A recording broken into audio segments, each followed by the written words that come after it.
Friends, welcome to our YouTube channel learn with NH. आज के शानदार वीडियो के अंदर हम दोस्तों फोर्थ ग्रेड एग्जाम से संबंधित कलाम एकेडमी के द्वारा जो आपका मेजर टेस्ट 02 आयोजित करवाया गया है, इसका सॉल्यूशन हम यहाँ पर देखने वाले हैं। जो भी विद्यार्थी फोर्थ ग्रेड एग्जाम की तैयारी कर रहे हैं, चतुर्थ श्रेणी भर्ती परीक्षा में सिलेक्शन लेना चाहते हैं, आप इस वीडियो को जरूर देखिए। यहाँ पर आपके 120 सवाल पूछे गए हैं। इन 120 सवालों का सॉल्यूशन हम यहाँ पर देखने वाले हैं। यहाँ पर राजस्थान जीके के सवाल, आपके दोस्तों इंडियन पॉलिटी के सवाल, इसके अलावा इंग्लिश के सवाल, साइंस के सवाल, मैथमेटिक्स के सवाल, सभी सवालों की हम यहाँ पर चर्चा करेंगे और सारे सवाल मैं यहाँ पर आपको करवाने वाला हूँ। तो जो भी विद्यार्थी फोर्थ ग्रेड एग्जाम की तैयारी कर रहे हैं, आप इस वीडियो को जरूर देखिए।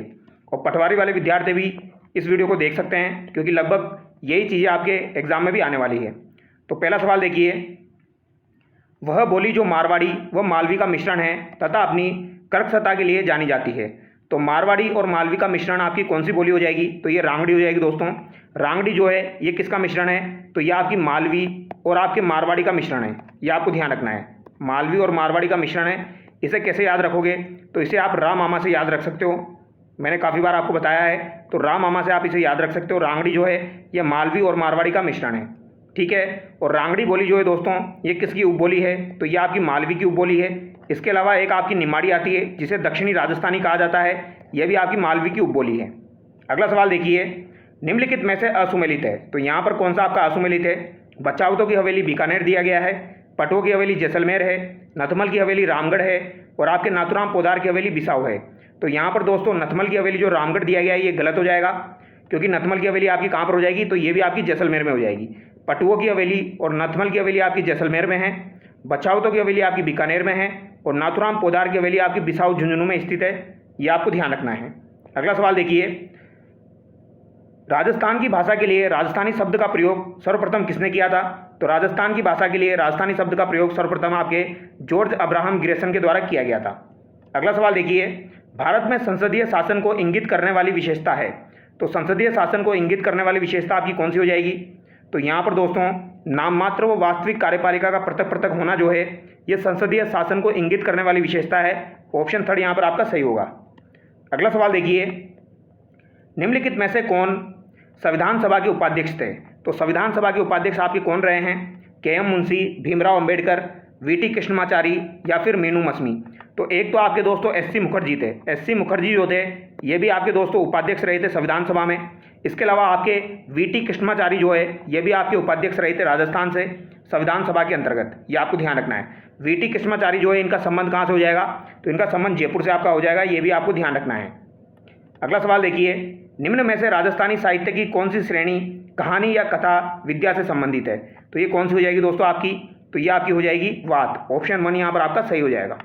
अगला सवाल देखिए, निम्न में से सही सुमेलित नहीं है। तो यहाँ पर कौन सा आपका सही सुमेलित नहीं है? हमीर रासो आपका सारंगधर दिया गया है, खुमान रासो दलपत विजय दिया गया है, डोला मारुरा दुहा कृष्णदास है और हरि रसा आपका ईसरदास है। तो डोला मारुरा दुहा जो है दोस्तों ये आपकी कवि कल्लोल के द्वारा लिखी गई है। किसके द्वारा लिखी गई है? कवि कल्लोल के द्वारा आपकी लिखी गई है। ये आपको ध्यान रखना है। हमीर रासो सारंगधर बिल्कुल सही है और एक हमीर रासो आपकी जोधराज के द्वारा भी लिखी गई है। इसके अलावा खुमान रासो दलपत विजय के द्वारा लिखी गई है और हरि रस आपकी ईसरदास के द्वारा लिखी गई है। तो यहाँ पर ऑप्शन थर्ड जो है ये आपका गलत हो जाएगा। अब आप लोग मुझे कमेंट करके बताना दोस्तों, डोला मारूरी वात जो है ये किसके द्वारा लिखी गई है? डोला मारूरी वात जो है ये किसके द्वारा लिखी गई है? ये आप मुझे कमेंट करके बताना। देखते हैं देखिए कितने बच्चों को पता है डोला मारूरी वात जो है ये आपकी किसके द्वारा लिखी गई है। अगला सवाल देखिए, फाबू जी के संदर्भ में दिए गए कथनों में से असंगत है। तो यहाँ पर कौन सा आपका असंगत हो जाएगा? ये आपको बताना है। तो फाबू जी की स्मृति में भाद्रपद कृष्ण नवमी को कोलुमंड फलोदी में मेला लगता है। तो ये बात गलत हो जाएगी, क्योंकि फाबू जी का मेला दोस्तों आपके चैत्र महीने में लगता है। तो यहाँ पर पहला ऑप्शन ही आपका गलत हो जाएगा। रेवारी जाति फाबू जी को अपना आराध्य देव मानती है। ये बात बिल्कुल सही है। रायका या रेवारी। फाबू जी की फड़ का वाचन रावण हत्ता वाद्य यंत्र के साथ किया जाता है और फाबू जी के फवाड़े अगर पूछे जाए तो ये आपके माठ वाद्य यंत्र के साथ गाए जाते हैं। चांदा, डेमा, हरमल आदि फाबू जी के सहयोगी थे। तो ये बात भी सही है। ये थर्ड भी आपका सही है, 2 भी सही है। यहाँ पर 4 भी जो है ये आपका सही है। चांदा, डेमा, हरमल आपको ध्यान रखना है, ये भी आपके एग्जाम में इंडिविजुअली पूछ लिए जाते हैं। तो पहला यहाँ पर आपका गलत हो जाएगा। अगला सवाल देखिए, भारतीय संविधान द्वारा किस प्रकार की नागरिकता की व्यवस्था की गई है? तो भारतीय संविधान में आपकी किस प्रकार की नागरिकता की व्यवस्था है? तो आप सभी लोग बहुत अच्छे से जानते हैं, यहाँ पर आपकी एकल नागरिकता है। तो ऑप्शन 4 आपका यहाँ पर करेक्ट होगा। अगला सवाल देखिए, नाग पंचमी, देव झूलनी एकादशी, इसके अलावा दशहरा और करवा चौथ यहाँ पर दिया गया है और यहाँ पर माह आपको दिए गए हैं, इनको सम्मिलित करना है। तो बताइए कौन सा आंसर आपका सही होगा। तो नागपंचमी आपकी श्रावण के महीने में आती है, देवझूलनी एकादशी आपकी भाद्रपद के महीने में आती है, दशहरा आपका कब आता है दोस्तों, तो दशहरा आपका कार्तिक के महीने में आता है, सॉरी अश्विन के महीने में आपका आ जाएगा, और करवा चौथ आपकी कार्तिक कृष्ण पक्ष की आपकी चतुर्थी को आ जाएगी। ठीक है, भाद्रपद शुक्ल पक्ष की चतुर्थी यानी कि गणेश चतुर्थी जो है वह एकमात्र चतुर्थी है जो कि आपकी शुक्ल पक्ष में आती है। बाकी जितनी भी चतुर्थी है वो आपकी दोस्तों कृष्ण पक्ष में आती है। तो कार्तिक कृष्ण पक्ष की चतुर्थी को आपकी क्या होती है, करवा चौथ होती है। तो यहाँ पर राइट आंसर आपका क्या हो जाएगा, ऑप्शन थर्ड करेक्ट हो जाएगा। अगला सवाल देखिए, रासमी चित्तौड़गढ़ में मार्तकुंडिया मेला कब भरता है। तो मार्तकुंडिया का मेला रासमी चित्तौड़गढ़ में कब भरता है दोस्तों, तो ये आपका कब भरेगा ये आपको बताना है। तो यहाँ पर क्या राइट आंसर आपका होगा, तो ये आपका कब भरता है दोस्तों, तो ये आपका भरता है वैशाख पूर्णिमा को, ये आपको याद रखना है। इसके अलावा अगर आपसे पूछा जाए बाणगंगा का मेला कब लगता है, तो बाणगंगा का मेला जो कि आपका बैराट जयपुर में लगता है दोस्तों, ये भी आपका वैशाख पूर्णिमा को ही लगता है। तो ये दोनों बातें आपको एक साथ ध्यान रखनी है। आगे देखिए, निम्न में से कौन सा सही सुमेलित नहीं है। तो कौन सा यहाँ पर आपका सही सुमेलित नहीं है, डांग होली दिया गया है, डफ आपका बसंत पंचमी है, झूमर मांगलिक अवसर है, और पेजन आपका विवाह अवसर है। तो यहाँ पर कौन सा आपका असुमेलित है ये आपको बताना है। तो यहाँ पर पेजन जो विवाह अवसर दिया गया है ये आपका असुमेलित है। ठीक है, ऑप्शन 4 जो है यहाँ पर गलत हो जाएगा। झूमर मांगलिक अवसर सही है, डफ आपका बसंत पंचमी, और डांग नृत्य आपका होली के अवसर पर किया जाता है। आगे देखिए, चित्तौड़गढ़ में घोसुंडी की बावड़ी का निर्माण करवाया था। तो ये आपका श्रृंगार देवी के द्वारा करवाया गया था, श्रृंगार देवी के द्वारा करवाया गया। मालवा क्षेत्र में नवविवाहिता द्वारा अपने पीहर पक्ष की प्रतीक्षा में गाया जाने वाला गीत कौन सा है। तो पीहर पक्ष की प्रतीक्षा में गाया जाने वाला गीत कौन सा हो जाएगा, तो ये आपका चिरमी गीत हो जाएगा। ऑप्शन 3 यहाँ पर आपका सही होगा। फूसे खां, करीम खां, महरदीन किस गायन शैली के कलाकार हैं। तो जो फूसे खां हैं, करीम खां हैं और महरदीन हैं, ये आपके किसके कलाकार हो जाएंगे, तो ये आपके दोस्तों लंगा के कलाकार है। ऑप्शन 1 यहाँ पर आपका सही हो जाएगा। अगला सवाल देखिए, संविधान की 12वीं अनुसूची में शहरी निकायों के प्रशासन के संबंध में कितने विषय शामिल किए गए हैं। तो शहरी निकायों की अगर बात की जाए तो कितने विषय आपके शामिल किए गए हैं, तो 18 विषय आपके शामिल किए गए हैं। तो ग्राम पंचायत की बात की जाए यानी पंचायत समिति की बात की जाए तो यहाँ पर आपके 29 विषय शामिल किए गए हैं, जबकि शहरी निकायों में आपके 18 विषय शामिल किए गए हैं।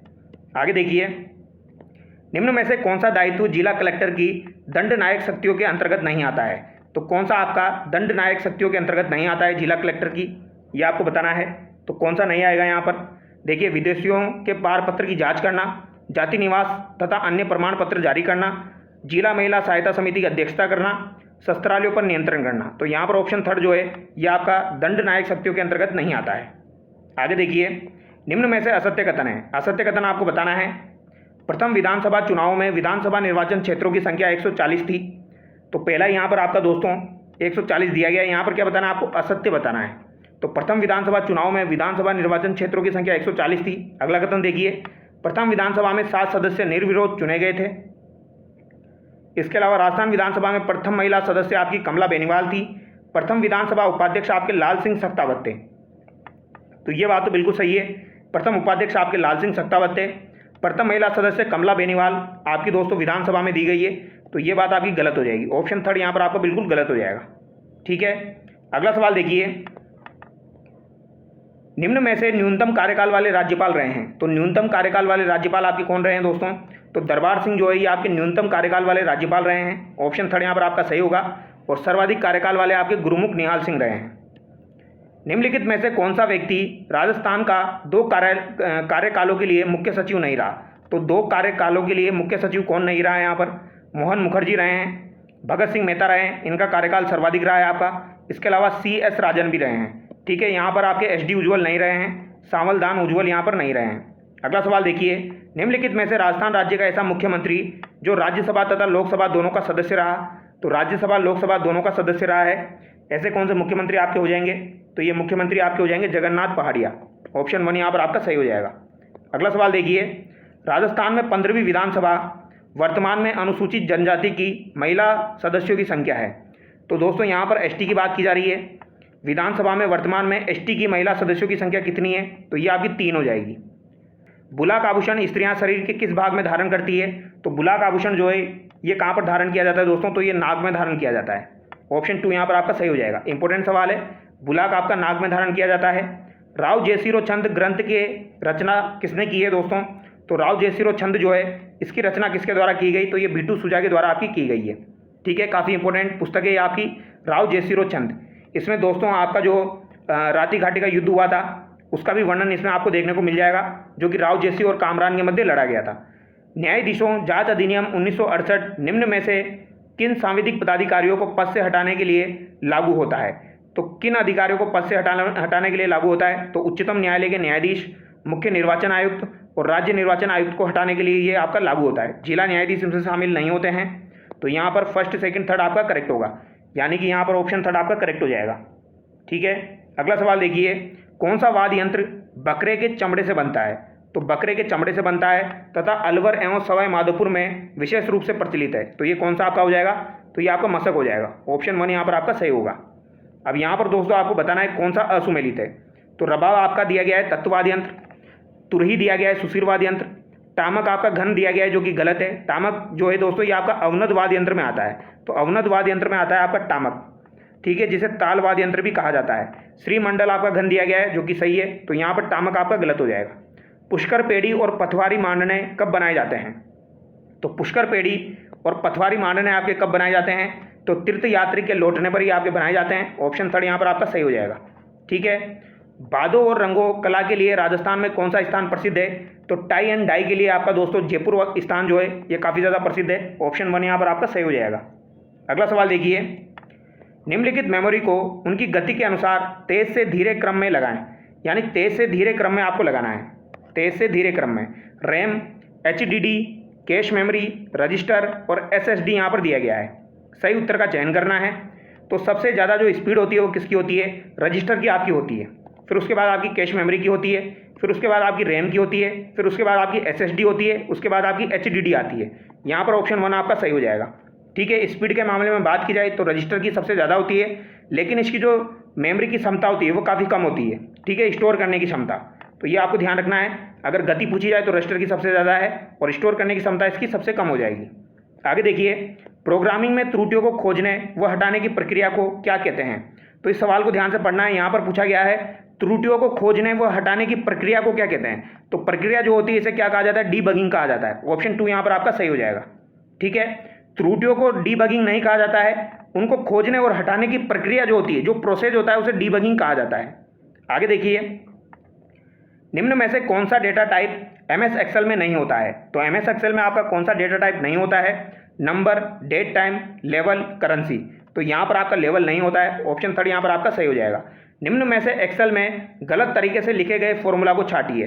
तो गलत तरीके से जो फॉर्मूला लिखा गया है उसको छाटना है। तो फॉर्मूला हमेशा आपका इक्वल टू से शुरू होता है दोस्तों। इक्वल टू का जो साइन होता है यहाँ से शुरू होता है, यानी बराबर के साइन से शुरू होगा। तो ये आपके 3 जगह दिया गया है, यहाँ पर नहीं दिया गया है, तो ये आपका गलत हो जाएगा। ठीक है, अगला सवाल देखिए, एमएस वर्ड में प्रयुक्त शॉर्टकट की को सुमेलित कीजिए। तो यहाँ पर शॉर्टकट कीज दी गई हैं, इनका मिलान करना है।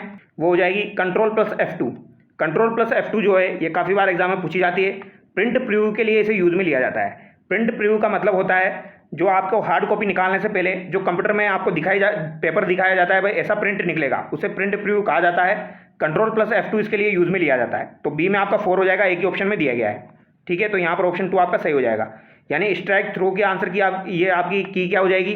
तो ये आपकी Ctrl+D greater than Alt+K greater than enter हो जाएगा। इसके अलावा फॉर्मेट पेंटर की बात की जाए तो Ctrl+Shift+C आपका हो जाएगा। इक्वेशन की बात की जाए तो Alt+= आपका हो जाएगा।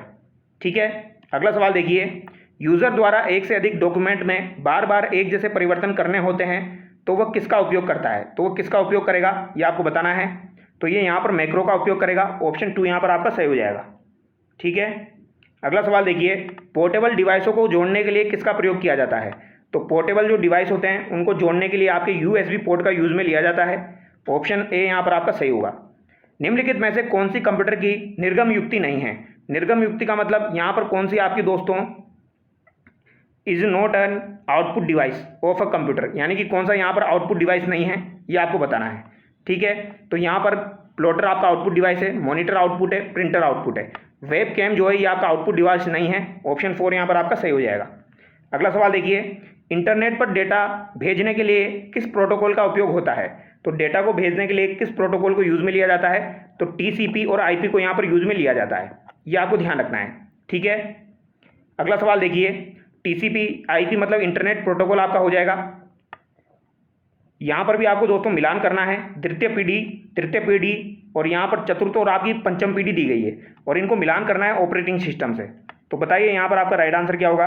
तो देखिए तृतीय पीढ़ी में आपका कौन सा आ जाएगा, उच्च स्तरीय प्रोग्राम आ जाएंगे। तृतीय पीढ़ी में आपके दोस्तों टाइम शेयरिंग ऑपरेटिंग सिस्टम आ जाएंगे। चतुर्थ पीढ़ी में आपके यूनिक्स ऑपरेटिंग सिस्टम आ जाएंगे। इसके अलावा पांचवी पीढ़ी में आपके मल्टीकोर ऑपरेटिंग सिस्टम आ जाएंगे। ऑप्शन 1 यहाँ पर आपका सही हो जाएगा। अगला सवाल देखिए, यहाँ पर ये मैथमेटिक्स के सवाल है। यदि तीन संख्याएं 3:2:5 के अनुपात में हैं और उनके वर्गों का योग इतना दिया गया है आपको, तो दूसरी संख्या क्या होगी, यानी दूसरी संख्या आपको बतानी है। तो यहाँ पर अनुपात दिया गया है, तो इसको इस तरीके से आप काउंट कर लीजिए। जैसे 3x है, x यहाँ पर मान लीजिए आप, इसके अलावा यहाँ पर 2x मान लीजिए, यहाँ पर आप 5x मान लीजिए संख्याओं को, ठीक है। अब इनके वर्गों का योग आपको करना है, तो ये 9x² हो जाएगा, ये आपका 4x² हो जाएगा और ये आपका 25x² हो जाएगा। तो इनके वर्गों का योग अगर आप करते हैं तो ये कितना निकल के आएगा, 25 आपका 4 29 हो गया, 29 9 करेंगे तो ये आपका कितना हो गया, 38x² हो गया। तो 38x² जो है ये आपका 1862 के बराबर है, ठीक है। तो 38 से इसको काटोगे तो कितना निकल के आएगा ये आपका दोस्तों, तो ये आपका 49 निकल के आएगा। तो x की वैल्यू आपकी 7 निकल के आ जाएगी, ये आपको ध्यान रखना है। यहाँ पर दूसरी संख्या पूछी गई है, तो दूसरी संख्या कितनी है आपकी, 2x हमने मानी है। तो 2x की वैल्यू क्या हो जाएगी, 2 × 7 यानी कि 14 आपकी हो जाएगी। ऑप्शन 2 यहाँ पर आपका सही हो जाएगा। अगला सवाल देखिए, ABCD का अनुपात यहाँ पर दिया गया है, तो वो संख्या आपको बतानी है ACD वित्तानुपात में होती है यदि, तो ACD जो है दोस्तों ये आपकी प्रोपोर्शनल कब होगी, ये आपको बताना है। तो ये प्रोपोर्शनल आपकी कब होगी, तो ये आपकी प्रोपोर्शनल होगी दोस्तों A/B बराबर आपका C/D है। तो यहाँ पर B और C जो है ये बराबर हो जाएंगे, तो ये आपकी प्रोपोर्शनल हो जाएगी। यहाँ पर ऑप्शन 3 आपका करेक्ट होगा। अगला सवाल देखिए, 210 रुपये को राम और श्याम में 7:3 के अनुपात में बांटने पर दोनों के द्वारा धन क्रमशः होंगे। तो आसान सा सवाल है, 7:3 दिया गया है, दोनों को जोड़ लीजिए। टोटल अनुपात जो है वो 7:3 है, यानी 10 हो गया आपका। 7 + 3 10, 10 किसके बराबर है, 210 के बराबर है। तो एक आपका किसके बराबर हो गया, 21 के बराबर हो गया। तो यहाँ पर आपको दोस्तों 7 का और 3 का अनुपात बताना है, यानी 21 × 7 करोगे तो कितना हो गया, 21 × 7 अगर आप करते हो तो ये आपका 147 हो गया। इसके अलावा 21 × 3 अगर आप करोगे तो ये कितना हो गया आपका, तो ये आपका 63 हो गया। यानी कि ऑप्शन 1 यहाँ पर आपका सही हो जाएगा। यानी बांटने पर दोनों को कितना धन मिला वो आपको यहाँ पर बताना है। आगे देखिए, रुपए दिए गए हैं यहाँ पर। 4800 की रकम को A, B और C के बीच इस प्रकार बांटी जाती है कि A का भाग B के भाग से 40% अधिक है और C का भाग B से 20% कम है। तो B का भाग यहाँ पर बताना है।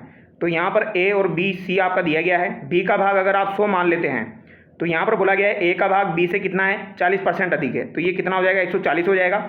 C का भाग B से 20% कम है, तो 20% कम है यानी कि 80 हो जाएगा। तो 140 100 80 ये आपके डिवाइडेशन हो गया। अब यहाँ पर टोटल रकम आपकी 4800 दी गई है, तो 140 + 100 240, 240 + 80 कितना हो गया आपका दोस्तों, तो 240 + 80 आपका 320 हो गया। तो ये 320 जो है ये आपके 4800 के बराबर है, यानी कि एक आपका किसके बराबर हो जाएगा, तो एक आपका 4800 / 320 हम करेंगे तो ये आपका 480 / 32 यहाँ पर आ जाएगा, ये भी कट जाएगा। यहाँ पर हमको B का भाग बताना है, तो B का भाग कितना है, यहाँ पर 100 है, तो इसको 100 से हम मल्टीप्लाई करेंगे तो ये आपका कितना निकल के आएगा दोस्तों, 32 से आपका 480 कितनी बार कटेगा, तो ये 15 बार कटेगा और इंटू यहाँ पर 100 आप कर दीजिए, तो ये कितना हो गया आपका 1500 हो गया, ठीक है। तो 1500 यहाँ पर निकल के आ जाएगा। अगला सवाल देखिए, यहाँ पर A, B और C एक साझेदारी में दिए गए हैं। 7/2, 4/3, 6/5 के अनुपात में निवेश करते हैं। 4 माह पश्चात A ने अपने हिस्से में 50% की वृद्धि की। तो यहाँ पर 4 माह बाद A अपने हिस्से में 50% की वृद्धि करता है। यदि 1 वर्ष के अंत में कुल लाभ दिया गया है यहाँ पर, तो लाभ में B का हिस्सा कितना है, तो B का हिस्सा इन्होंने पूछा है। तो यहाँ पर क्या दिया गया है, 7/2 है, इसके अलावा 4/3 है, इसके अलावा 6/5 है। तो पहले तो इनको दोस्तों आप सीक्वेंस में कर लीजिए, जैसे कि ये बट्टे में दिए गए हैं तो इनको नॉर्मल कर लेते हैं। यहाँ पर आप 5 × 3 7 को 15 से मल्टीप्लाई कर दीजिए, 4 को आप दोस्तों 10 से मल्टीप्लाई कर दीजिए और 6 जो है इसको किससे मल्टीप्लाई करेंगे, 6 से मल्टीप्लाई कर देंगे तो ये आपके समानुपात में आ जाएंगे, ठीक है। यानी डिवाइडेशन यहाँ पर कर लीजिए इसका, ये 2 2 3 5 जो यहाँ पर दिया गया है इनको हटा लेते हैं। तो 7 × 15, 4 × 10 और 6 × ये, तो 3600 आपका हो गया, ये आपका 40 हो गया और 7 × 15 आपका कितना हो जाएगा दोस्तों, तो ये आपका 105 हो जाएगा। ये आपको ध्यान रखना है, ठीक है। अब यहाँ पर एक चीज़ समझ लीजिए, यहाँ पर क्या बोला है, ए जो है वो 4 माह तक तो कितना पैसा लगाता है, यानी कि 105 लगाएगा, लेकिन फिर आपका 4 महीने बाद वो कितना लगाएगा, 50% की वृद्धि करके लगाएगा। यानी कि इसको कैलकुलेट करने के लिए क्या करोगे आप, 105 इंटू 4 करना है, फिर उसके बाद क्या करोगे, 105 में आपको 50% की वृद्धि करनी है, यानी 150/100 कर देना है, और इंटू 8 आप करोगे। 12 महीने का हम कैलकुलेट करके यहाँ पर निकाल रहे हैं, ठीक है। इसके अलावा 40 इंटू 12 हम करेंगे, फिर यहाँ पर हम 36 इंटू 12 करेंगे, और ये किसके बराबर हो जाएगा आपका दोस्तों, ये आपका 21,600 के बराबर हो जाएगा। ये आपको ध्यान रखना है, ठीक है। तो यहाँ से एक की वैल्यू आपकी निकल के आ जाएगी, एक की वैल्यू यहाँ से आपकी निकल के आएगी, यानी कि ये जो रेशो है, या तो रेशो निकाल लीजिए, यहाँ पर सिंपल सा है, ये वाला जो रेशो है, ये प्लस का साइन हटा के यहाँ पर रेशो लगा लीजिए आप, ठीक है। तो रेशो निकल के आ जाएगा, ये 21,600 को थोड़ी देर के लिए हटा दीजिए, ठीक है। तो यहाँ पर आपका कितना हो गया, ये रेशो निकाल लीजिए, प्लस की जगह रेशो लगा दीजिए, तो इनका रेशो आपका निकल के आ जाएगा। तो रेशो से ज़्यादा आसान रहेगा करना, तो ये 35:10 आपका 9 निकल के आएगा। 35:10:9 जो है ये रेशो निकल के आएगा, और इसका टोटल करेंगे तो ये 54 हो गया आपका। तो ये 54 किसके बराबर है, 21,600 के बराबर है। तो 21,600 जो है ये 54 के बराबर हो जाएगा, यानी बटे में 54 आ गया। बी का हिस्सा आपको निकालना है, तो बी का हिस्सा कितना है, 10 है, तो इसको 10 से मल्टीप्लाई करेंगे तो ये कितना निकल के आ जाएगा आपका दोस्तों, ये 4,000 आपका निकल के आ जाएगा। ऑप्शन 4 यहाँ पर आपका सही हो जाएगा। किसी कार्य को पूरा करने हेतु एक दिन में 12 घंटे कार्य करके 15 व्यक्ति 10 दिनों का समय लेते हैं। उसी कार्य को 20 दिनों में पूरा करने के लिए 10 व्यक्तियों को एक दिन में कितने घंटे काम करना चाहिए। तो इनको कितने घंटे काम करना चाहिए ये आपको बताना है। तो ये MDH वाला जो फॉर्मूला होता है उसको आप यूज़ में ले सकते हो यहाँ पर, और उससे आप इसे आसानी से कर सकते हो। जैसे कि 12 घंटे 15 व्यक्ति 10 दिनों में कर रहे हैं, तो इसको इक्वल टू करेंगे आप 20 दिनों में 10 व्यक्ति आपके कितने घंटे में करेंगे, ठीक है।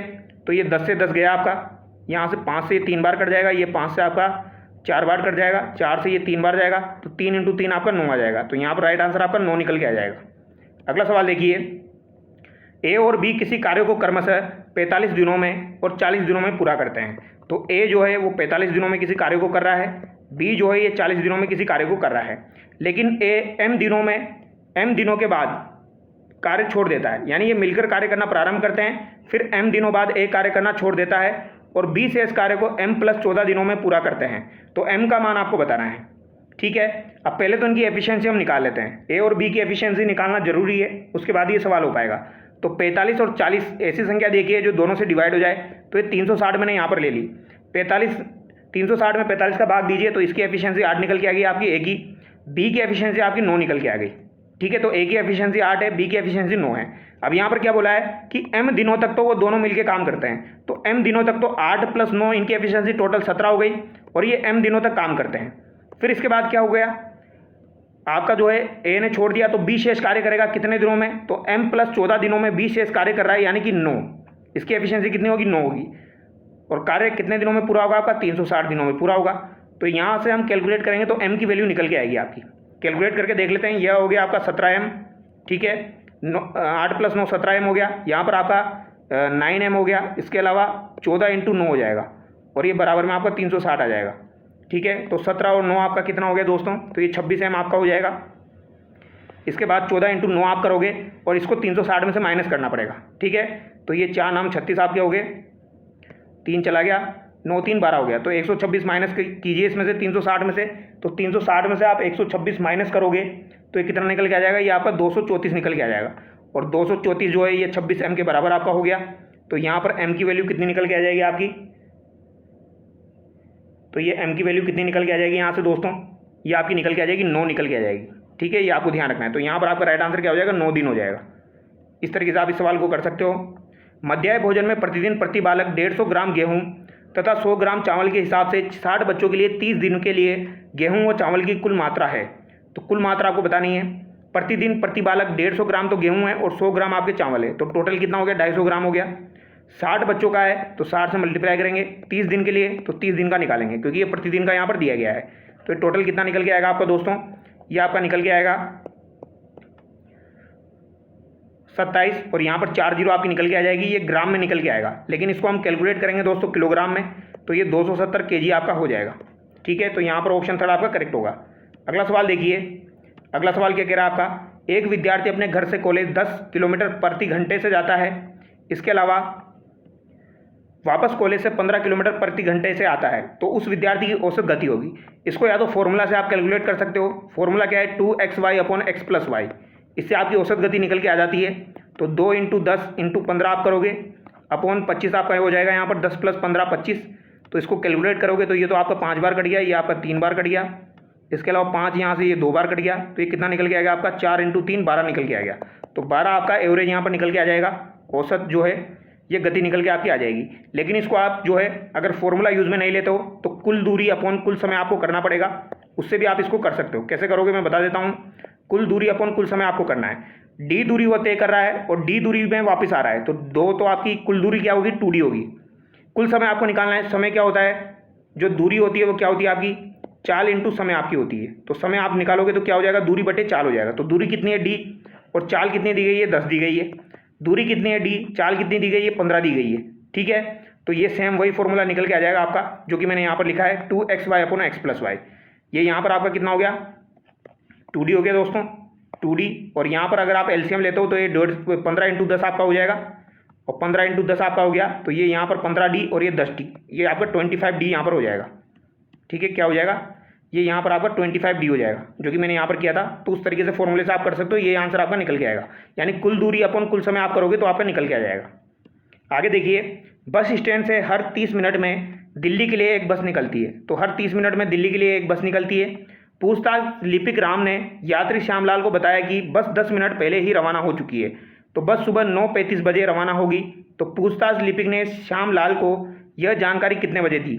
यानी 30 मिनट में जो है वो बस रेगुलर निकलती है। और यहाँ पर पूछा गया 10 मिनट पहले ही बस रवाना हो चुकी है। तो 10 मिनट पहले बस रवाना हो चुकी है यानी कि 20 मिनट अभी बचे हुए हैं दोबारा बस आने में।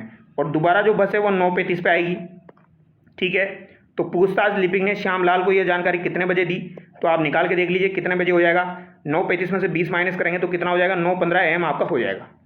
आगे देखिए, लंदन का समय दिल्ली के समय से 5.5 घंटे पीछे है।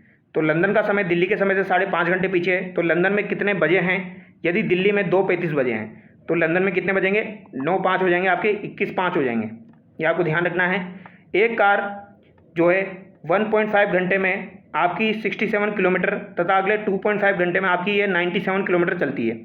यानी ये आपकी 1.5 घंटे में तो 67 किलोमीटर और 2.5 घंटे में 97 किलोमीटर चल रही है। तो कार की औसत चाल निकालनी है। तो औसत चाल वही निकाल लीजिए कुल दूरी अपॉन कुल समय। कुल दूरी कितनी हो गई तो 67 + 97 आपकी हो गई। समय कितना हो जाएगा 1.5 + 2.5 अगर आप करते हो तो कितना हो गया टोटल समय आपका 4 हो गया। तो निकाल लीजिए ये आपका कितना हो गया, इनको टोटल करेंगे तो 7 ये आपका 14 हो गया, 1 हो गया 10 और ये आपका 164 हो गया। 4 से डिवाइड करोगे तो कितना निकल के आ गया, ये आपका 41 किलोमीटर पर आवर निकल के आ जाएगा। ऑप्शन 1 यहाँ पर आपका सही हो जाएगा। ठीक है, अभी यहाँ पर एक डायग्राम आपको दिया गया है। इस सवाल को भी आप आराम से कर सकते हो। 5 वस्तुओं का आयात मूल्य नीचे दिए गए आलेख में दर्शाया गया है। यदि वस्तु C तथा D के आयात मूल्य का अंतर, C और D के आयात मूल्य का अंतर यहाँ पर दिया गया है। ये कितना दिया गया है 348 करोड़ रुपए दिया गया है। तो C और D के आयात मूल्य का अंतर कितना हो जाएगा तो 64.6 में से 47.2 माइनस करेंगे तो इसमें से माइनस कीजिए, ये आपका 4 हो गया। यहाँ पर 14 में से आपका 7 जाएगा तो कितना हो जाएगा, ये 7 आपका हो जाएगा। उसके बाद 5 में से 4 जाएगा तो यहाँ पर 1 हो जाएगा। तो 17.4 जो है ये आपके 348 के बराबर हो जाएंगे। पॉइंट हटाएंगे तो 1 0 यहाँ पर लग जाएगा। तो ये 1 की वैल्यू कितनी आ जाएगी, ये इसका जस्ट डबल है तो 1 की वैल्यू आपकी 20 निकल के आ जाएगी। तो इसको दिमाग में रख लेना, 1 की वैल्यू कितनी हो गई 20 हो गई। अब इस सवाल को आप आराम से कर सकते हो। जैसे कि यहाँ पर बोला गया है सभी 5 वस्तुओं का कुल आयात मूल्य क्या है। तो सभी 5 वस्तुओं का कुल आयात मूल्य आपसे पूछा गया है। तो ये सभी जो दिए गए हैं इनका टोटल करना पड़ेगा आपको और फिर आपको 20 से मल्टीप्लाई करना पड़ेगा। तो ये टोटल आपका 360 के आसपास निकल के आएगा और ये 20 जो है 1 की वैल्यू थी तो कितना हो गया, ये आपका 7200 करोड़ रुपए हो जाएगा। आगे देखिए, वस्तु बी का आयात मूल्य वस्तु ई के आयात मूल्य से कितना प्रतिशत अधिक है। तो वस्तु बी का जो आयात मूल्य है वो कितना है 80.4 है। वस्तु ई का आयात मूल्य कितना है 37.6 है। तो 80.4 में से 37.6 माइनस करना है पहले। तो 80.4 में से 37.6 माइनस करोगे तो कितना निकल के आएगा, तो ये आपका निकल के आ जाएगा 42.8। ठीक है, 42.8 में से डिवाइडेशन करोगे 37.6 का तो आपका परसेंटेज निकल के आ जाएगा वस्तु ई के आयात मूल्य से। ठीक है, तो ये कितना निकल के आएगा आपका 113.8% निकल के आएगा। बेसिक सा सवाल है। वस्तु ए तथा सी के आयत मूल्यों का अंतर क्या है। तो वस्तु ए तथा सी के आयत मूल्यों का अंतर आपको निकालना है। तो ए की वैल्यू जो है वो 130 है, सी की वैल्यू आपकी 64.6 है। तो इन दोनों को माइनस करो पहले। तो माइनस करेंगे तो कितना निकल के आ जाएगा ये आपका, तो ये निकल के आ जाएगा आपका 65.6। ठीक है, इसको मल्टीप्लाई किससे करोगे, 20 से मल्टीप्लाई कर दीजिए, तो ये कितना निकल के आ जाएगा, 13-12 करोड़ आपका निकल के आ जाएगा। तो यहाँ पर राइट आंसर क्या हो जाएगा आपका, 13-12 करोड़ हो जाएगा। ऑप्शन थर्ड करेक्ट होगा। आगे देखिए, ब्राजील में आयोजित वर्ल्ड बॉक्सिंग कप 2025 के पहले चरण में भारत के किस खिलाड़ी ने स्वर्ण पदक जीता, तो यहाँ पर हितेश गुलिया ने स्वर्ण पदक जीता है। ऑप्शन 2 यहाँ पर सही जाएगा। मोस्ट इंपॉर्टेंट सवाल है, पूछा जाएगा। हाल ही में स्टार्टअप महाकुंभ 2025 का आयोजन कहाँ किया गया, तो ये आपका नई दिल्ली में किया गया है। अगला सवाल देखिए, मई 2025 में खान मंत्रालय द्वारा देश में पहली बार 2 पोटास ब्लॉक्स की नीलामी की गई है। ये ब्लॉक्स आपके कौन कौन से हो जाएंगे, तो ये आपके झंडा वाली सतीपुरा और जॉर्गियन सीतापुरा खुंजा ब्लॉक्स आपके हो जाएंगे। ऑप्शन 4 यहाँ पर आपका सही हो जाएगा। अगला सवाल देखिए, हाल ही में प्रधानमंत्री नरेंद्र मोदी द्वारा DRDO की नई मिसाइल परीक्षण रेंज नवदुर्गा परीक्षण रेंज का उद्घाटन किया गया है। ये कहाँ स्थित है, तो नवदुर्गा परीक्षण रेंज आपकी कहाँ पर स्थित है, ये आपको बताना है। तो ये आपकी दोस्तों नागालैंड का आंध्र प्रदेश में स्थित है। ऑप्शन 2 यहाँ पर आपका सही हो जाएगा। अगला सवाल देखिए, हाल ही में 23वें राष्ट्रीय विधि आयोग के अध्यक्ष के रूप में किसे नियुक्त किया गया है, तो 23वें राष्ट्रीय विधि आयोग के अध्यक्ष आपके कौन बने हैं, तो ये दिनेश माहेश्वरी आपके बने हैं। कौन बने हैं भैया, दिनेश माहेश्वरी बने हैं। अप्रैल 2025 में किसे भारत के 107वें राष्ट्रीय उद्यान के रूप में अधिसूचित किया गया है, तो 107वां राष्ट्रीय उद्यान आपका सिमलीपाल बना है, जो कि कहाँ पर हो जाएगा आपका, उड़ीसा में हो जाएगा। ऑप्शन 1 यहाँ पर आपका सही हो जाएगा।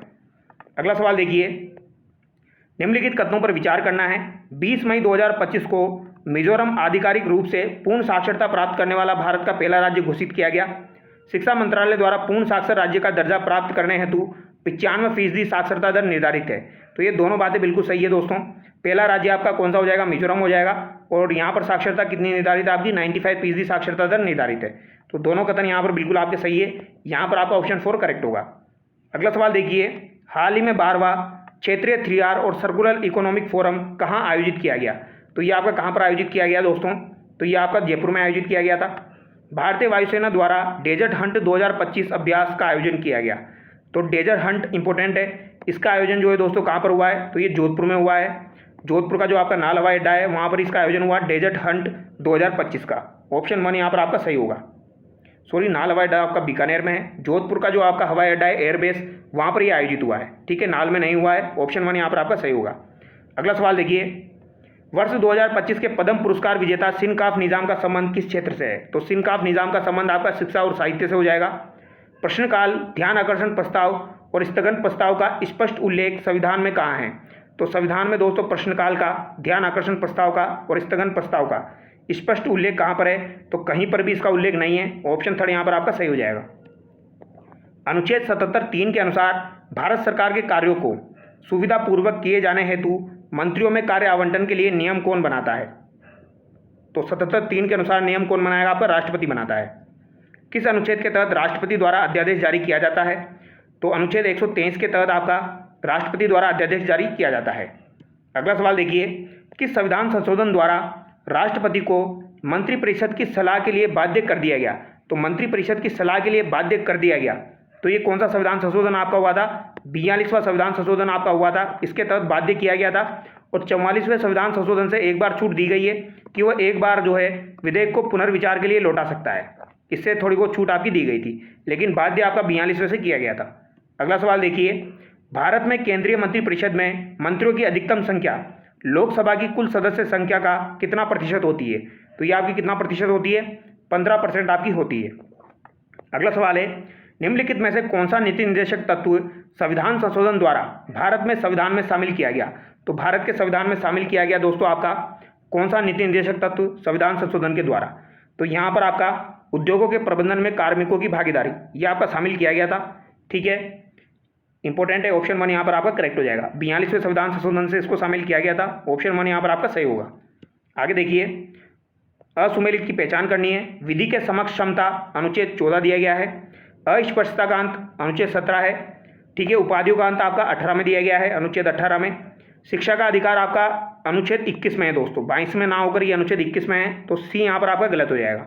संवैधानिक उपचारों का अधिकार अनुच्छेद 32 हो जाएगा, जिसे भीमराव अंबेडकर के द्वारा संविधान की आत्मा कहा गया है। आगे देखिए, भारतीय संविधान के अनुच्छेद 15 में किस आधार पर विभेद को निषेधित नहीं किया गया है, तो मैंने आपको बताया था अनुच्छेद 15 का कभी भी आपसे पूछा जाए तो आपको क्या याद रखना है, धम्मू जालीज याद रखना है। क्या याद रखना है, धम्मू जालीज। ठीक है। धर्म, मूल वंश, जाति, लिंग और जन्म स्थान। धर्म, मूल वंश, जाति, लिंग और जन्म स्थान, धम्मू जालीज के आधार पर विभेद निषेधित किया गया है आपका। तो यहाँ पर धर्म है, जाति है, मूल वंश है, उद्भव यहाँ पर नहीं है। ऑप्शन थर्ड यहाँ पर आपका सही हो जाएगा। यानी इनके आधार पर दोस्तों जो विभेद है उसको निषेधित किया गया है। किस संवैधानिक संशोधन द्वारा संविधान में उल्लेखित संयुक्त अधिवेशन शब्द को हटा दिया गया है? तो यहाँ पर दोस्तों संयुक्त अधिवेशन नहीं होगा, यहाँ पर आप कर लीजिए संयुक्त बैठक। जो आपकी संयुक्त बैठक होती है, जैसे कि उपराष्ट्रपति का चुनाव होता है तो फिर आपकी संयुक्त बैठक होती है, तो संयुक्त बैठक शब्द को हटा दिया गया है। तो ये आपके दोस्तों 11वें संविधान संशोधन से हटाया गया है, क्योंकि संयुक्त अधिवेशन को नहीं हटाया गया है, वो आपका 108वें संविधान संशोधन में उल्लेखित है। संयुक्त बैठक की यहाँ पर बात की जा रही है, तो ये आपकी 11वें संविधान संशोधन से हटाया गया था। विषाणु जनित रोग का उदाहरण नहीं है। तो विषाणु जनित रोग जो है दोस्तों, इसका उदाहरण आपका कौन सा नहीं है, ये आपको बताना है। तो क्वेश्चन नंबर 75 जो है इसका राइट आंसर आपका क्या हो जाएगा, सुजाक यहाँ पर हो जाएगा। ऑप्शन थर्ड यहाँ पर आपका करेक्ट होगा। ये आपका विषाणु जनित रोग नहीं है। एड्स, पीलिया और पोलियो ये आपके विषाणु जनित रोग हैं। निम्नलिखित पर विचार करें। लोहे में जंग लगना एक रासायनिक परिवर्तन है, तो ये बात बिल्कुल सही है। लवण जल जंग लगने की दर को बढ़ा देता है, तो ये बात भी सही है। दोनों बातें यहाँ पर बिल्कुल सही है आपकी, तो यहाँ पर राइट आंसर ऑप्शन थर्ड हो जाएगा। अग्निशामक यंत्रों में निम्न पदार्थ का प्रयोग किया जाता है। तो अग्निशामक यंत्र जो होते हैं वहाँ पर कौन से पदार्थ का आपका प्रयोग में लिया जाता है? तो यहाँ पर आपका सोडियम हाइड्रोजन कार्बोनेट जो है दोस्तों वो यूज में लिया जाता है। ऑप्शन 2 यहाँ पर आपका सही हो जाएगा। अगला सवाल देखिए, मनुष्य में अलिंग तथा लिंग गुणसूत्र की संख्या का योग है, यानी टोटल मिला के जो गुणसूत्र है उनका योग यहाँ पर पूछा गया है। तो ये कितना हो जाएगा आपका दोस्तों? 23 जोड़ी गुणसूत्र आपके होते हैं, यानी कि कितना हो जाएगा आपके 46 हो जाएंगे टोटल। ठीक है, आगे देखिए, यहाँ पर आपको सम्मिलित करना है। निकट दृष्टि दोष दिया गया है जिसे मायोपिया कहा जाता है। इसमें आपका अवतल लेंस यूज में लिया जाता है। ठीक है, दूरदृष्टि दोष जो होता है इसे हाइपरमेट्रोपिया कहा जाता है। इसमें आपका उत्तल लेंस यूज में लिया जाता है, क्योंकि इसमें पास का नहीं दिखता है। जरा दूरदृष्टिता में को क्या कहा जाता है? प्रेस बायोपिया कहा जाता है। इसमें आपका दोस्तों कौन सा लेंस यूज में लिया जाता है? तो यहाँ पर आपका लिया जाएगा दोस्तों बेलनाकार लेंस। इसमें बेलनाकार क्या डीफोक्सी लेंस इसमें यूज में लिया जाता है। और दृष्टि वैषम्य दोष जिसे एस्टिगमेटिज्म कहा जाता है, यहाँ पर आपका बेलनाकार लेंस यूज में लिया जाता है। ठीक है, तो डी में आपका थर्ड होगा, सी में आपका सेकंड होगा, बी में आपका यहाँ पर 1 हो जाएगा और ए में आपका 4 हो जाएगा। ठीक है, तो यहाँ पर ऑप्शन 1 आपका करेक्ट होगा। तो जरा दूरदृष्टिता याद रखना डीफोक्सी लेंस, और दृष्टि वैषम्य दोष जो है ये बेलनाकार लेंस यहाँ पर आपका हो जाएगा। यहाँ पर ये इंग्लिश के सवाल है, तो इनके आंसर मैं आपको बता देता हूँ। This ring is made of gold, तो यहाँ पर ए एन द या नो आर्टिकल, क्या यहाँ पर आपका राइट आंसर होगा? तो यहाँ पर आर्टिकल की जरूरत नहीं है। This ring is made of gold, ये यहाँ पर सही हो जाएगा। The teacher explained that earth revolves around sun, तो यहाँ पर क्या होगा? The teacher explained that the earth revolves around the sun. Option third यहाँ पर आपका करेक्ट होगा।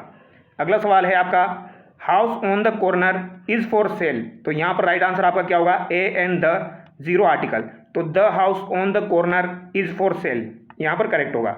Would you like to drink some tea, तो यहाँ पर आपका 2 जो है ये करेक्ट हो जाएगा। ठीक है, ये तो डेली लाइफ में आप यूज में लेते हो। वी सेल्डम मेक मिस्टेक, तो यहाँ पर we seldom make any mistake, तो यहाँ पर एनी आपका करेक्ट होगा। ऑप्शन थर्ड यहाँ पर आपका सही हो जाएगा। अगला सवाल देखिए दोस्तों, question number 85, Lakshmi and Rakesh in Goa since they goat married, तो यहाँ पर आपका क्या आएगा दोस्तों? तो इसमें क्या आ जाएगा ये आपको बताना है। Lakshmi and Rakesh in Goa since they goat married, यहाँ पर आपका राइट आंसर क्या होगा? तो Lakshmi and Rakesh will be living in Goa since they goat married, या फिर यहाँ पर होगा हैज़ बीन लिविंग। इसका आंसर आप कमेंट करके बताना दोस्तों। ठीक है, क्वेश्चन नंबर 85 का आंसर आप कमेंट करके बताना। अगला सवाल देखिए, Ravindra working with us for 6 year in next December, तो यहाँ पर आपका राइट आंसर क्या हो जाएगा? तो इसका राइट आंसर हो जाएगा आपका Ravindra will have been working with us for 6 year in next December, तो यहाँ पर थर्ड आपका करेक्ट होगा। Anita did not allow me to enter her home, तो यहाँ पर इसका पैसिव वॉइस क्या हो जाएगा? यानी पैसिव वॉइस बनाना है इसका, तो बताइए राइट आंसर क्या होगा इसका? इसका हो जाएगा I was not allowed to enter Anita's home by her. Does she like English literature, इसका पैसिव बनाना है, तो बताइए is English literature liked by her. Option 2 यहाँ पर आपका सही होगा। आगे देखिए, which did when did you build this house, इसका पैसिव बनाना है, तो when did you build this house, इसका क्या हो जाएगा आपका? तो when this house built bye you. Option third यहाँ पर आपका करेक्ट होगा। मिठांशु जो है कुड नॉट ब्रेकफास्ट टुडे, तो Mithanshu could not breakfast today had, have been, having. तो यहाँ पर हो जाएगा आपका दोस्तों Mithanshu could not have breakfast today. 5 lakhs rupees a big amount for a college student. तो यहाँ पर क्या होगा 5 lakhs rupees is a big amount, यहाँ पर इज़ का प्रयोग होगा आपका, is a big amount for a college student. Jyoti together with her 4 friends a Campion against smoking. तो यहाँ पर आपका राइट आंसर क्या होगा, Jyoti together with her 4 friends has started a campaign against smoking. Tina said to Suresh have you brought my notebook. तो यहाँ पर इसका नरेशन आपको बताना है, तो ये क्या हो जाएगा आपका दोस्तों, Tina asked Suresh if he had brought her notebook. तो यहाँ पर ऑप्शन 4 आपका सही होगा। The teacher said to the student don't waste your time. इसका नरेशन आपको बताना है, तो बताइए क्या राइट आंसर होगा आपका यहाँ पर। तो the teacher suggested the student not to waste their time. Option 3 यहाँ पर आपका सही होगा। She has been waiting her parents. तो she has been waiting her parents, यहाँ पर क्या आएगा आपका, तो यहाँ पर आ जाएगा she has been waiting for her parents. He lives Bapu Nagar Jaipur. तो यहाँ पर रिक्त स्थानों की पूर्ति कीजिए।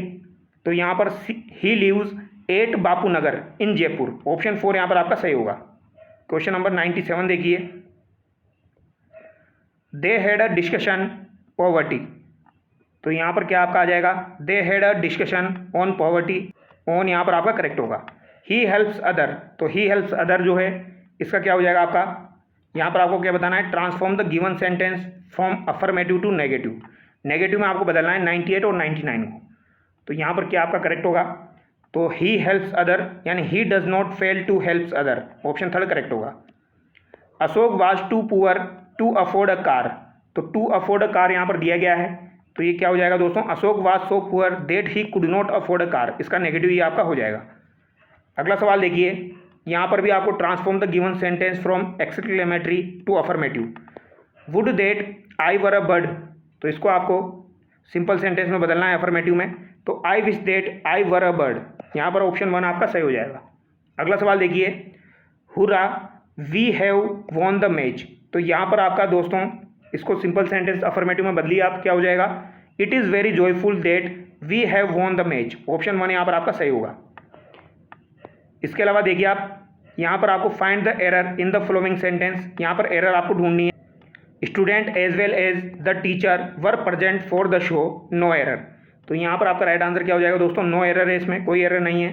Both Indias as well as South Africa are participating in the games, no error. तो यहाँ पर आपका क्या हो जाएगा, यहाँ पर भी आपकी as well as South Africa जो है इसमें आपकी एरर हो जाएगी। ठीक है, ये इंग्लिश के सवाल है दोस्तों, यहाँ पर मैं इनके आंसर आपको बता देता हूँ, बाकी ये PDF में अपलोड कर दूंगा, तो वहाँ से आप मिलान कर लेना। What is the use of parentage. तो यहाँ पर क्या आपका राइट आंसर हो जाएगा दोस्तों, यहाँ पर हो जाएगा add extra information. What is the use of a colon. Colon को क्यों यूज़ में लिया जाता है दोस्तों, तो कोलन का यूज़ किया जाता है आपका इंट्रोड्यूस अ लिस्ट और एक्सप्लेनेशन के लिए। Choose the sentence with the correct quotation mark. तो यहाँ पर करेक्ट कोटेशन मार्क के लिए कौन सा यूज़ में लिया जाएगा, तो ये यूज़ में लिया जाएगा आपका वेयर आर यू गोइंग, फिर क्वेश्चन मार्क है, फिर उसके बाद सी आस्क्ड, ये आपका करेक्ट हो जाएगा। मैं जानता हूँ कि वो ईमानदार है, इसको बदलना है। तो यहाँ पर क्या आपका करेक्ट होगा, I know that he is honest. यहाँ पर ऑप्शन 2 आपका करेक्ट होगा। क्या कोई चांद को छू सकता है। तो क्या कोई चांद को छू सकता है, ये आपको बताना है। तो इसके लिए हो जाएगा can anyone touch the moon. Option 3 यहाँ पर आपका करेक्ट होगा। When a king dies his son is the to the throne. तो यहाँ पर क्या हो जाएगा, ऑप्शन 3 यहाँ पर आपका करेक्ट होगा। हियर यहाँ पर आपका करेक्ट होगा। अगला सवाल देखिए, इन the following questions find the word correctly spelled. तो करेक्टली स्पेल्ड वर्ड आपको ढूंढना है, कौन सा हो जाएगा। तो यहाँ पर दोस्तों आप देखोगे तो सबसे करेक्ट आपका होगा एंटरप्रेन्योर। ऑप्शन 2 यहाँ पर आपका करेक्ट होगा, ENTREPRENEUR। Choose the correct option insolvency. Insolvency के लिए यूज में लिया जाता है दोस्तों आपका दिवालियापन। ऑप्शन 4 यहाँ पर आपका सही होगा। इंपॉर्टेंट है यहाँ पर इंसॉल्वेंट भी कहा जाता है। आगे देखिए, डिस्क्लेमर। डिस्क्लेमर आपका यूज में लिया जाता है अस्वीकरण के लिए। ठीक है, डिस्क्लेमर कोई भी प्रोडक्ट हम खरीदते हैं तो वहाँ पर डिस्क्लेमर लिखा होता है उसका, तो वो अस्वीकरण इसका अर्थ होता है। Select the misspelt word. तो यहाँ पर कौन से दोस्तों स्पेलिंग में मिस्टेक है आपकी। तो यहाँ पर ग्रामर जो लिखा हुआ है दोस्तों ये गलत है। यहाँ पर ई की जगह आपका ए आता है, यानी दोनों जगह यहाँ पर आपका ए आएगा, ये आपको ध्यान रखना है। ये होता है आपका ग्रामर, यहाँ पर भी आपका ए आता है। आगे देखिए, you will never have sense, तो you will never have sense इसको आपको दोस्तों इंट्रोगेटिव में बदलना है। तो यहाँ पर क्या हो जाएगा आपका when will you have sense, option 2 यहाँ पर आपका सही हो जाएगा। किस समूह में सही विलोम शब्द नहीं है, तो सही विलोम शब्द आपका विरल का सघन, अनुरक्त का विरक्त, उपकार का अपकार दिया गया है। लेकिन रित का सत्य जो है ये यहाँ पर दोस्तों सिनोनिम है, ये आपका विलोम नहीं है। रित जो है इसका मतलब सत्य होता है, तो ये उल्टा नहीं है, ये समानार्थी शब्द है। किस विकल्प में उचित विलोम युग्म का प्रयोग हुआ है, तो उचित विलोम युग्म जो है वो यहाँ पर संकीर्ण और विस्तीर्ण हो जाएगा। ऑप्शन 2 यहाँ पर आपका सही हो जाएगा। स्टैट्यूटरी का हिंदी पारिभाषिक शब्द है, तो इसका क्या हो जाएगा, सांविधिक आपका हो जाएगा। ऑप्शन 1 यहाँ पर आपका सही होगा। किस वाक्य में क्रिया वर्तमान में है, तो वर्तमान में किस वाक्य में आपकी क्रिया हो जाएगी, वर्तमान काल में। तो वर्तमान काल में आपकी हो जाएगी मैं तुम्हें पत्र लिख रहा हूँ, यह आपका वर्तमान में हो जाएगा। निम्नलिखित में से किस वाक्य में क्रिया भूतकाल में नहीं है, तो भूतकाल में किस में नहीं है, तो वो पढ़ने वाला है, इसमें आपकी भूतकाल में नहीं है, ये वर्तमान में है।